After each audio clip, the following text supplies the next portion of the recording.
In this video, we're going to talk about data and the different types of data. As you can see, we have it on the board. There's two types, quantitative and qualitative. When you hear the word quantitative, what do you think of? I think of numbers, such as 5, 8, 12. That's quantitative data. It's numerical data.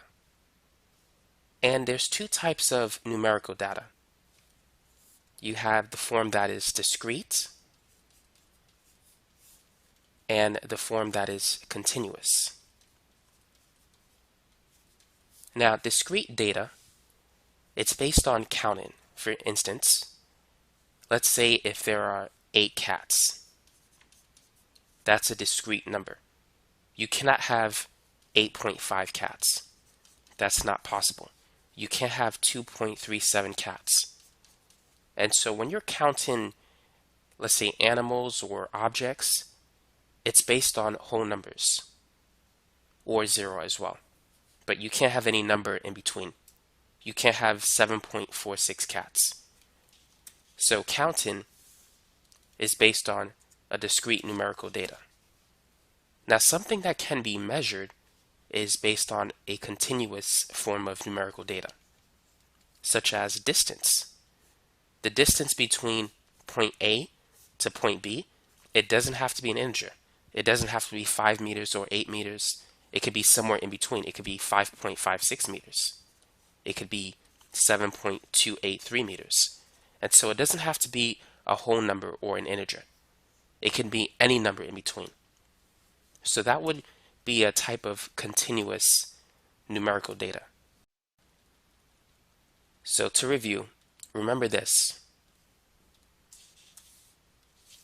Anything that can be counted would fall in the category of discrete data, which is also quantitative.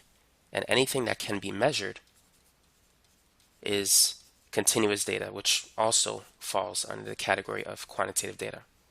So things like distance, speed, weights, these are numbers that can be measured, or these are properties that can be measured with numbers. Now let's move on into qualitative data. Qualitative data is basically descriptive data based on observations. And you use words to describe this data, not numbers.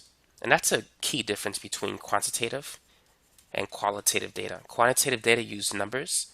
Qualitative data use words. Now, qualitative data usually involves the 5 senses. It could be visual, like what you see, such as color. It can be feel.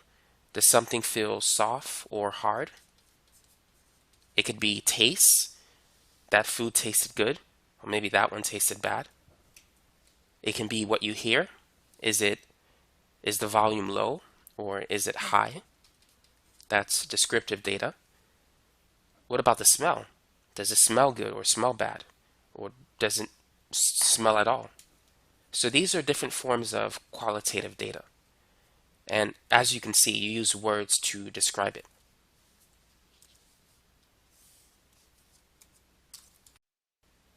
Now let's see if you remember what you've learned.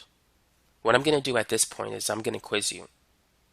And I'm going to give you some situations, and I want you to determine, is it quantitative or is it qualitative?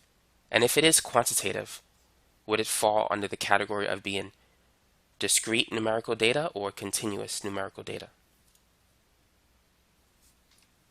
So let's say if we have 7 dogs. Is that quantitative or qualitative? Well, in this case, we're dealing with a number, so that would be quantitative. Now, are we dealing with discrete data or continuous data? The number of dogs can't be 0.5. You can't have 7.5 dogs, so it has to be discrete. We are counting the number of dogs.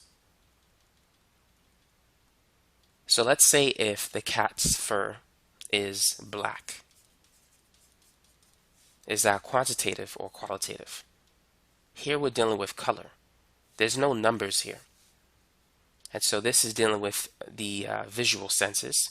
We're seeing the color, and we are describing it using words. So this would fall under the category of qualitative data.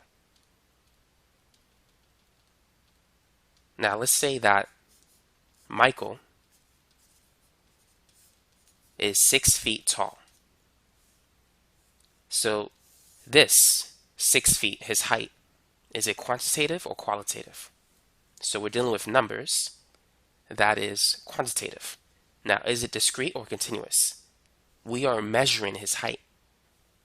It doesn't have to be a whole number. He could be 5 feet and 11 inches tall.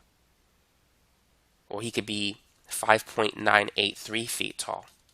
It doesn't have to be exactly 6. So because this involves measurement, it is a form of continuous numerical data.